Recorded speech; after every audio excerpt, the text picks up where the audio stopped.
Hello everyone, welcome back to another video, and today I finally have an excuse to talk about one of my favorite franchises of all time, that being the How to Train Your Dragon franchise, because today we're ranking all 4 theatrically released How to Train Your Dragon movies.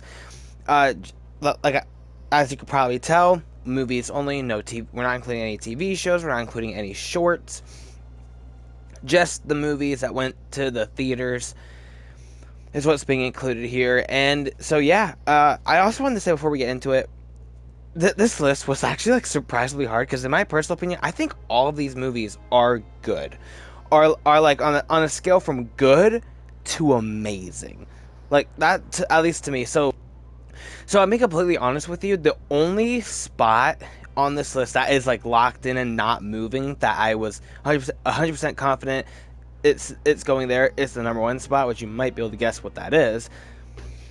But that is the only one that I had an easy time picking. All the others, I kept shuffling around and I couldn't decide what was going to go where. So I finally decided on this list, although it could change as soon as the time I hit stop recording. So we'll see, but this is the ranking I decided to go with as of now. And yeah, so let me know what your ranking is, and we will get right into it. All right, here we go. This is a franchise that I've loved for a long time, so I really like all these movies. So, and I was probably bound to like all of them no matter what. But here we go. In last place, I decided to go with How to Train Your Dragon, the 2025. That being the live action remake. So this is the newest film in this franchise, technically, although it is a remake, not a continuation, but still. And I will tell you that I actually do really like this movie. I do not think it's bad. I think it's good. And even so I finished my review and I watched it back, and I felt like I sounded really negative, and I hope I didn't come off too negative, because I do like this movie. I think it is a good movie. I just think it's also kind of cheating, because you're just doing a really good movie again, but in a new format. And that's really what went into my decision of it being in last place, is that being, if you were to come to me and you were to tell me, hey, we're watching a How to Train Your Dragon movie, which one are we watching? This is the one that I would go to last. Like, that'd be if you told me the other 3 are off the table, which at that point, why would you tell me to choose? But you know what I mean, right? If I were to choose a How to Train Your Dragon movie to watch right now, as much as I think it is good, this isn't the one I would pick first. I actually do really like this movie. I really like the story being told. I think the cast does an amazing job portraying new versions of these characters. The CGI looks amazing. These dragons look great and real. And the way the actors are able to interact with these CGI creatures is also like really cool, really well done. And the score, they use the same score, which is just amazing and beautiful. And also, this movie is extra special to me because I was able to see it with one of my few friends who I don't get to see very often. So being able to go see it with them makes this movie even more special to me. But, and that also made me almost bump it up. But I was just like, I don't know if I'd watch this one over the other movies. So I do like this movie, it's just I would prefer to watch the ones higher up if you were to ask me right now. But like I said, list could change, it could move up, it's not touching number 1, sorry, not happening. But it will move, it could maybe move up, but yeah. But for now, at number 3, I got How to Train Your Dragon, The Hidden World. Dude, this was so hard. I almost put it at I almost put it higher. At one point in time, it actually was number 2, believe it or not. I think back when it first came out, I had it at like number 2, but with rewatch, it dropped down just 1. I love this movie. I think it is an amazing story. I think it's really cool that we got this villain who we learn is the one that killed all the Night Furies, which automatically just makes him a lot scarier, just because like the Night Furies are supposed to be like extremely dangerous. This is the guy that killed them all, except Toothless. That's very menacing. That instantly gives us that threat. He's so skilled that they have to outright abandon Burke. So that's cool. There are some hilarious jokes in this film. My personal favorite is one that's also kind of dark, where I believe it was Snot Loud goes to Hiccup when he's goes to Hiccup, who died and made you chief, and then the person next to, I forget who it was, just smacks him on the head. First, I died. I thought it was that made me laugh so hard. So, and there's a bunch of other jokes in this film that just crack me up so much, and they also surprisingly do a great job at making me really like this love story between two dragons. Never thought I would say that ever, that I'm actually enjoying a love story with two dragons. Did you ever think you would say that sentence? I mean, maybe you didn't, but the fact that I am, it's just crazy. Although I personally do feel like we could have done a bit more development with the Light Fury, maybe even give her an actual name, because Light Fury is technically not her name, it's her species or breed or whatever. So it would be nice to give her a bit more development, because Toothless, I mean, maybe it's cheating, but Toothless felt more like a character in that first film when we first were introduced to him. So I feel like the Light Fury could have had a bit more development in this film. And possibly the most controversial part of the movie is the finale, because I actually know people who don't like the ending of this movie and how they decided to end the franchise, which honestly I do get. I understand where everybody who hates the ending is coming from. Me personally, I love it. I think it is such a beautiful, emotional, heart-wrenching finale to not just this movie, but this trilogy and this franchise. Thank goodness they didn't draw it out. They had an ending that to me made sense, because throughout this entire movie, really, they are telling the story of growing up and facing change. And as much as we don't want change to happen, it's coming. We can't stop it. It's just a part of life. And on top of that, it is kind of like a parenting story because of that, because a Hiccup has to be able to let Toothless go. And to me, when I think of this movie, I think of the whole, if you love something, let it go, and if it was meant to be, it'll come back to you. And that's like the definition of this finale. Because Hiccup has to let Toothless go if he truly loves him, and that's what he decides to do. But guess what? We see many years later, when Hiccup has kids and Toothless has kids, they ended up together again. So it came back because it was meant to be. So to me, that was just beautiful. It's very possible that I had a tear or two or three, okay fine, maybe a whole lot of tears when watching this finale. And I would like to say that was only the first time I've seen this movie, but no, I'm pretty sure it's been every time. Don't judge me. So to me, this finale was just beautiful, and it's made me not want them to ever touch How to Train Your Dragon, at least continuing in this world again. Like, I was like, don't ever make a How to Train Your Dragon 4. It's one of the reasons why I've been very hesitant of watching, like, the shorts and TV shows that have came after it. Well, besides the fact that I hear Nine Worlds is terrible.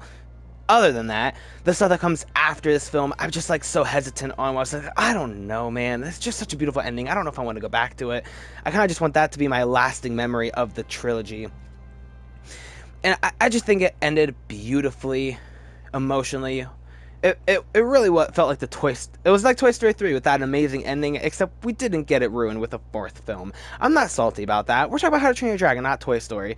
Although, I will say that probably is a video unto it of itself, because if you could make the argument, why don't I like Toy Story 4, but like How to Train Your Dragon 3, when you could say, well, two beloved characters are splitting off who became friends in the first film and are friends throughout the franchise. That is a topic for a whole nother video, for a whole nother time, but I do think Hidden World does it much better. Plus, you know, it didn't come after an already beautiful finale. So, but like I said, we'll have to talk about that another time. But for now, let's move on to number 2, which is none other than How to Train Your Dragon 2. Once again, I love this movie. So you're probably wondering, well, why is Hidden World under How to Train Your Dragon 2? And I think it's partially because, to me, I found out I get more enjoyment out of How to Train Your Dragon 2 as a whole than Hidden World. Like, don't get me wrong, I love Hidden World. I love it. But I come back to that thing, if you were to ask me which movie would I rather rewatch right now, How to Train Your Dragon 2 or Hidden World, I'm going to say How to Train Your Dragon 2. And I don't fully know why. I think I just have more fun with it. Actually, I'm not sure fun is the right word to say, though, because How to Train Your Dragon 2, something that I personally like about it, is it is much darker than I think the rest of the movies. It is a lot darker than How to Train Your Dragon 2, and it is darker than How to Train Your Dragon 3. But I like it, and I think it works. It also feels like it's actually growing up with the audience, which I think is awesome. So, because, well, if you look at the time jump between Dragon 1 and Dragon 2, Hiccup, Astrid, and the gang are much older. They went from like teenagers to now they're adults. This movie came out how many years? Three years, I think, after. So the people who watched How to Train Your Dragon 1 are now older. So the film, the characters in the film, the tone of the film is now growing up with the audience. And I think it's beautiful. And it's also very emotional because we do get, first of all, it's just emotional seeing Hiccup's mother, who he thought was dead. She is actually alive, and now we see, well, he takes after his mom with his connection to the dragons, which was really good. This cool to see, and a heart-wrenching reunion between Hiccup's dad and mom, which was really well done and emotional. And then probably the darkest part of the entire movie, and also the most emotional, was that battle on that island where Stoic sadly is killed by none other than Toothless, who's being mind controlled by the Alpha. And it's just so painful, and that's one of the reasons why the film is so dark, because our Hiccup's best friend is being mind controlled and kills his father. That's some dark stuff, but it works. And it's one of the reasons where it's like, this franchise, like, this ain't a kid's franchise. No, no, this is not for kids. It just happens to be family friendly. Although it still feels kind of dark for family friendly, but it does it in a way where you can show this to kids, and it's okay, which I think is just really cool. Although something I have to point out with this film, something that I noticed, one way that this film actually felt censored to me, because it's obvious, well, it's PG, they gotta keep it family friendly, was when I forget the name, I think the wildebeest is what they're called, the giant white dragons with the two horns. That sounded like something messed up out of context. When it stabbed the other one and it pulled and you saw the horns afterwards, they're completely clean. I just couldn't help but think of it when I saw it happen, like, those horns should be covered in blood. I'm just saying. I understand you can't do that. PG, you want to keep it family friendly, keep it so that kids can watch it, even if it is dark. But to me, I was just like, those should be covered in blood. I'm just saying. But hey, maybe dragons don't have blood. I don't know how dragons' bodies work. That also sounded very suspicious. Anyway, moving on. I think this movie is great. Even though it is on the darker side, it still is hilarious. There are some just laugh out loud moments in the movie. And also, I wanted to point out some of Eret. His character arc, I love, where he's working for Drago, and he's trying to take... He's antagonistic to our heroes, and he's getting in our way. But then, when Drago turns on him, inevitably, they save him. Specifically, the dragon, Stormfly, saves him. And he realizes what we've already known, maybe dragons aren't so bad.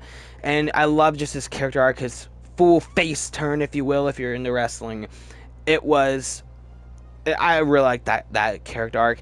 And Hiccup letting Eret, son of Eret, have his dad's dragon at the end was a gut punch. I'll just leave it at that. It was definitely a gut punch. And I thought that was really well done. Also, they continue Toothless. They also continue Astrid and Hiccup's relationship, which I thought was really well done too. And they just have such amazing chemistry, which is awesome. So, like, they feel like a real life couple. They feel like they actually do love each other, and it's awesome. And I think it's really well done as well. They feel more mature, and I just think it's done really well. Once again, I love this movie. And also, I have some nostalgia for really all three of the trilogies. I saw 2 and 3 in theaters. Sadly, I missed 1. Dang it! But I saw 2 and 3 in theaters. And I remember watching, because I was pretty young when 2 came out. And I remember watching it and just being like, this is one of the first times I've actually felt stressed by a movie. I don't know why I remember that so well. But it's one of the first, when I saw this in the theaters, it was one of the first times I was fully stressed out by a movie. during that scene that I mentioned, that battle where Stoic dies, I remember feeling just like the weight on my shoulders, and it's one of my earliest memories of a movie actually doing that. So that's crazy. Gonna be makes this movie a little special. So yeah, but I mean, come on. We all knew what number one was gonna be. It's everyone's number one, unless you're crazy. I'm just kidding. If it's not your number one, that's okay too. You're just wrong and I'm right. But at number one, I have How to Train Your Dragon, the original animated film from 2010. This is one of my favorite movies, possibly of all time. If you watch my Pixar ranking, you remember when I was talking about Toy Story 3, another movie I love. I was talking about how it was one of my favorite anime movies of all time, up there with How to Train Your Dragon. To me, it was kind of crazy. It came out the same year too. Like, that's crazy. Two of my favorite anime films, two of my favorite movies of all time came out in the same year. But yeah, I love How to Train Your Dragon, the original. It's just, oh man, it creates characters that are really fun and likable. First of all, it's hilarious. There's so many laugh out loud moments, especially with Gobber too. To me, made me laugh, I think, possibly the most. But then again, no, because everybody has like hilarious moments in this film that just make me laugh out loud every time I watch the film. But I also just love this underdog story that we were telling with Hiccup, where he is a weaker Viking and everybody looks down on him like, why is he even here? Even his dad is like, really, what's going on? And how is this my son? And he keeps trying to prove himself, and he thinks that maybe killing a dragon will prove himself. And when he finally is able to take down a Night Fury, the most dangerous dragon there is, he doesn't kill it.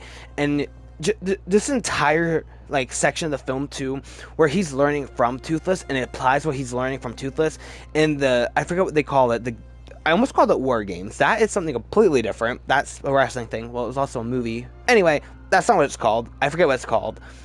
But the training, the dragon training, and how he's applying it into the dragon training is just so cool, especially because he goes from, in the dragon training, just being the worst one there to being the best one there, and eventually winning the whole thing, being chosen to be the one to kill the dragon. First of all, to me too, even growing up, even when I was young watching this film, it was just so satisfying seeing everybody react to Hiccup, the one they look down on, just like mastering the dragons. It was awesome. And even his story with Astrid, I actually really enjoyed. One of the first, like, one of the few romances that I thought was like really well done, where she also is kind of looking down on him when the movie begins, but once she sees him for who he really is, that's when they really connect, and she's willing to help him and protect him and Toothless. And it's just like, I think it's really well done. And I didn't even touch upon much with him and his father and that whole story, where he's just trying to make his father proud, and he's unable to do that, to the point where his father even says that he's not his son. And then we get to the finale, where Stoic gets to see who Hiccup really is, riding on top of a dragon, being the first Viking to ever ride one, as Astrid points out, and Stoic finally saying, "I'm proud that you're my son." All the feels, my goodness.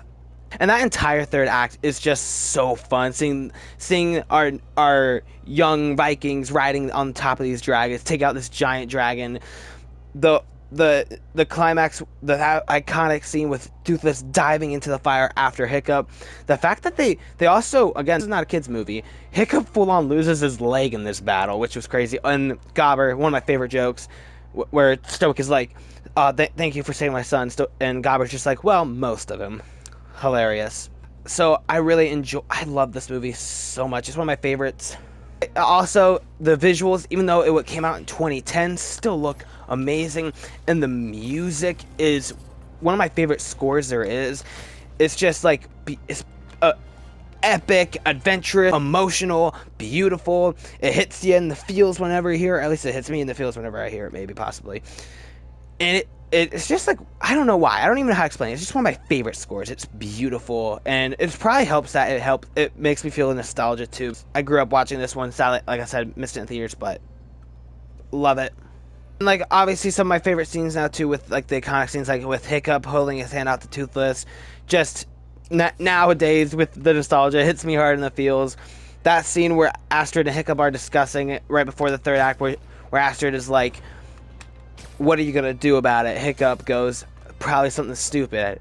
Well, you already done that. Then something crazy. Even that hits hard in the feels now, probably because of nostalgia. It also made it hit extra hard, both in Hidden World when they bring that back around. That hit like so hard, and then it even hit pretty not as hard as Hidden World, but it also hit hard in the live action, just being like, nostalgia.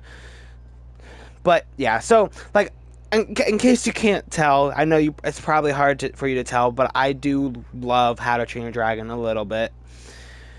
So yeah, that's my current ranking of the 4 films that were released in theaters. That, like I said, this could change, except for maybe number 1. A miracle would have to happen for number 1 to move out of number 1. So, but when it comes to the rest, they're moving around. This is the ranking I'm currently going with. And we are supposed to get the live action How to Train Your Dragon 2.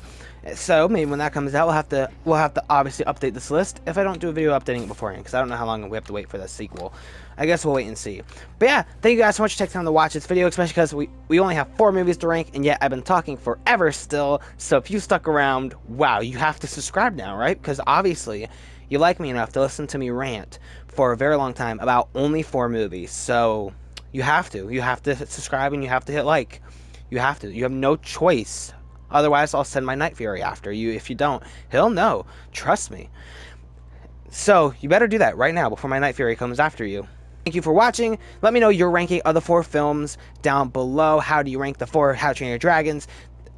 And I'll see you guys in the next video. Bye.